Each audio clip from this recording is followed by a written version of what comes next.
assalaamu calaykum. aad iyo aad ayaad u mahadsantihiin sida quruxda badan leh eed noo gaadhsiiseen 3,200. waxaan rajeynayaa muuqaalkan kadib inaan gaadhno 5,000 iyo ka badanba. maanta waxaan soo gudbin doonaa erayo jacayl oo gaaban, kuwaasoo ku hamoon labaanayaasay jecel.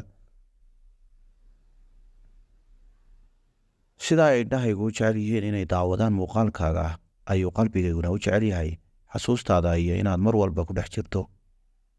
halhayskaygu waa magacaada, mana garan karo sababtaas, laakiin waxaan ogahay inaan noolaha kugu jeclahay.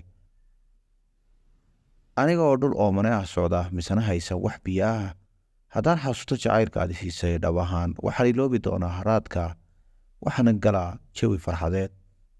macaanto ma lihid saluug, mana tihid sida noolaha oo kale. waxaan aaminsanahay inaad wax dheer tahay dhammaan aadanaha.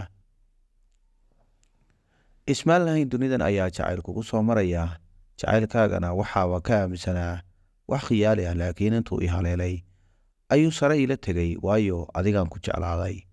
oo jacaylkii aan khiyaaliga ka aaminsanaa ayaa weerar igu soo qaaday. qalbigayguna ma habsaamine, wuxuu jeclaaday qalbi u qalma jacaylka. sida dhibicda roobka ayaan kuu dhowrayaa, oo sida ilmo yaroo dhallaan ah ayaan kuu ilaaliyaa. ee macaan, adigoo soo jeeda idheh waan ku jeclahay. dadka waxay riyoodaan markay hurdaan oo indhaha isgeliyaan, laakiin aniga aadanaha taas waan kaga duwanahay, waayo qalbigayga soo jeeda ayuu kuu riyoodaa. riyadu way macaan badan tahay, laakiin waa goortee. goor kale ma ahan, waa goorta aan laabtayda kugu haysto.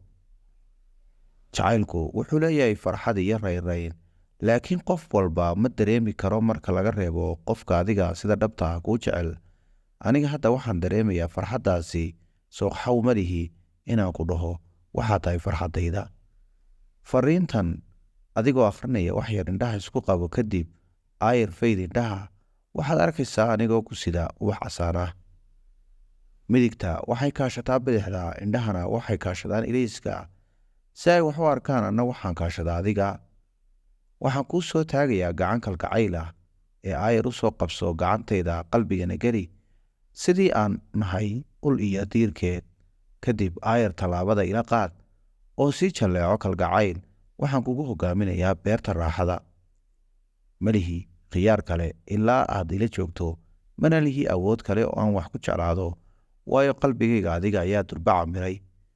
xabiibti, qalbigayga ayaad ku camirtay jacayl mug weyn. anna waxaan kuu ballan qaadayaa inaan ku siiyo kalgacayl hufan oo la mid ah kaaga. ininta iga qubanaysaa waa jacaylkaan kuu qabo calaamadihiisa, mana hayo sabab kale oo aan kuugu dareensiiyo, waayo maba jirto awood ka dhaqsi badan oo aad ku fahmi karto waxa qalbigayga ku jira. haddii halka soo gaadhay, waxaan kaa codsanayaa inaad channelka subscribe saarto, muuqaalkan like garayto, lana wadaagto asxaabtaada. sidoo kale qaybta telegramka oo linkiga qaybta commentigaan soo gelin doono ama descriptionka soo jegin garee si aad u heshid erayadan iyaga oo qoraal ah. mahadsanidin.